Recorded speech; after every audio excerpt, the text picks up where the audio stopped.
Hey everyone, it's Ryan Leonard with Wolfnest Property Management. Today we're going to be talking about some tips for new property owners. I guess part one of a 2 or 3 part series here, depending on how many questions that we get from you guys.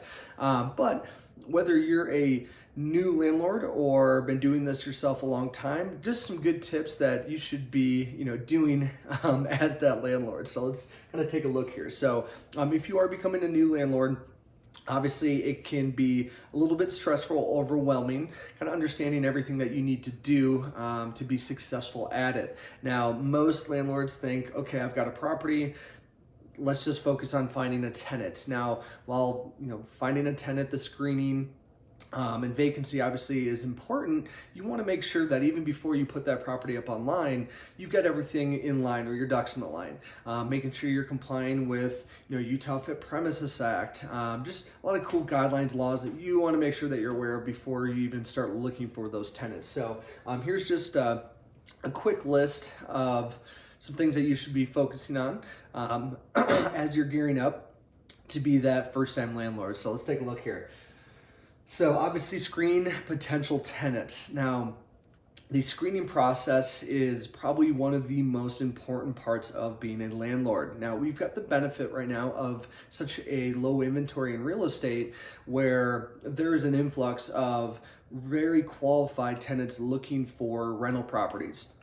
So landlords can be a little bit more picky or choosy in the sense that they can set higher thresholds that they're going to have to be fair and consistent for all tenants. In the past, maybe it was 2 times the monthly rent. You want to see an income.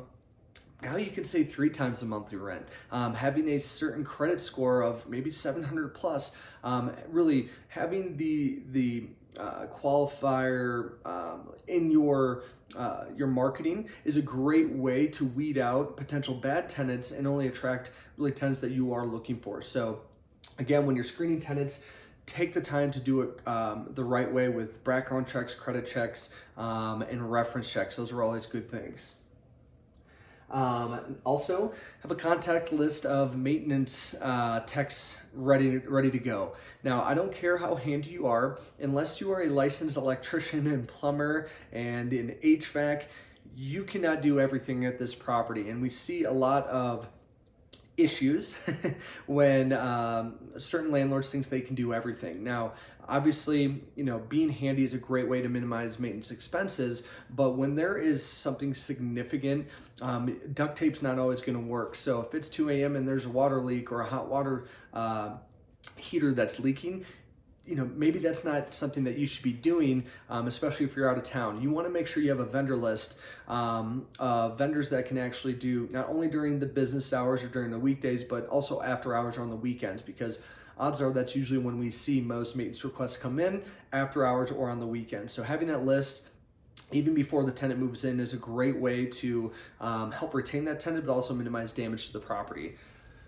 Also, knowing the market for your property. Now, we see a lot of properties, or I talked to a lot of investors, landlords who, like, my property's been online for a month and a half, and it's just not renting. Well, odds are it's probably overpriced. Now, again, rental appreciation has been through the roof, so odds are it's going to rent eventually. But having a accurate analysis to give realistic rates of what that home could rent for is a great way to minimize that vacancy. So again, knowing your market, whether to prevent you being under market. We have a lot of people that come over and I'm like, you're $300 or $400 below where you should be per month in rent, and they're just blown away.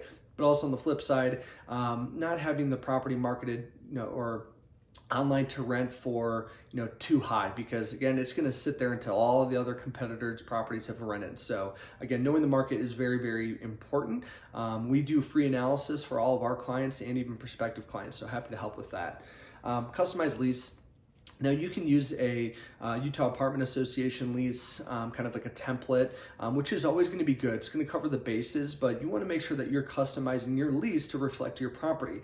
Now, if it's part of an HOA, you want to make sure that your lease is abiding by any CC&Rs or rules and regulations that may have.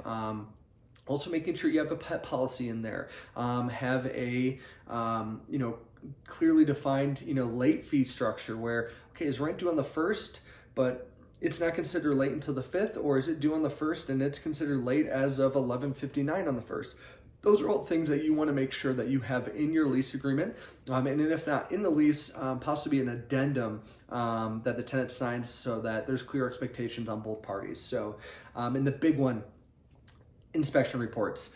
The most important thing you can do as a new landlord is documentation. When the property is in pristine condition, ready for a tenant to move in, you want to have photos and videos and detailed notes.